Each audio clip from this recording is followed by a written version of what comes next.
Alors ici, nous sommes sur l'exploitation l'ERL Fermo, qui compte environ 62 hectares et 40 en SAU, c'est-à-dire surface agricole utilisée. Nous avons 180 bêtes environ, 180 bovins.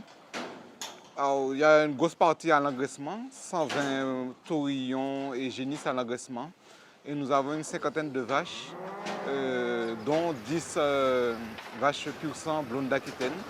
Et on a 4 taureaux reproducteurs blonds aussi.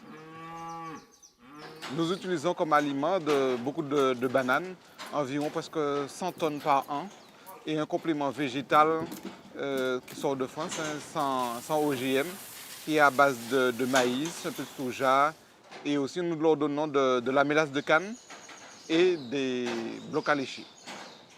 Avec le sac. Ouais.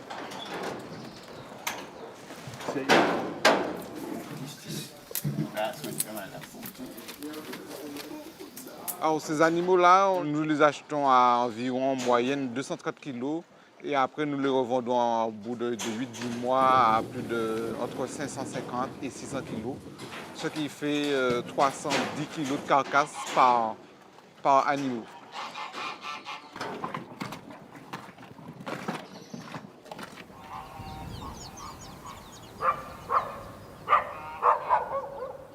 Alors, mon père avait quelques animaux déjà, mais j'ai été passionné à partir de l'âge de 5 ans.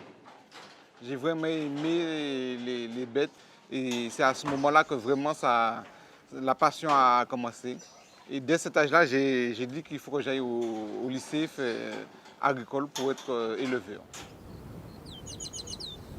Voilà. En Martinique, nous produisons 10% de la viande fraîche bovine. Alors tout le reste est importé. Alors on a beaucoup de marge de manœuvre.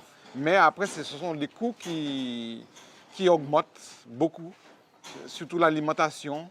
Là, dans une année, ça a été multiplié par 2, le prix du gazoil aussi. Mais les marges diminuent énormément. Alors là, on descend dans un autre point pour donner à d'autres un autre troupeau de taurillons à l'engraissement à manger, leur ration quotidienne, de la banane et le gros sirop aussi. Alors c'est des produits de qualité que nous utilisons pour avoir une meilleure viande, une meilleure couleur de viande, aussi de goût, et aussi que l'animal puisse avoir un gain moyen quotidien, c'est-à-dire être engraissé un peu plus rapidement que s'ils sont nourris uniquement à l'herbe.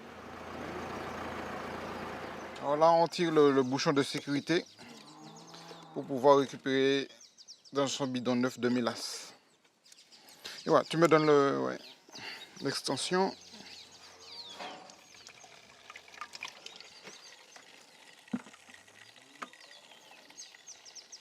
Maman, où est le bidon bleu? Si j'avais un message à faire passer pour les jeunes, c'est que c'est un métier très passionnant, mais qui demande beaucoup de temps et beaucoup d'investissement humain aussi. Et il faut avoir vraiment la passion, hein, parce que c'est un métier que c'est samedi, dimanche, jour férié, même s'il pleut, tout ça, il faut donner aux bêtes à manger. Et il faut avoir vraiment l'amour des bêtes pour faire ce métier-là.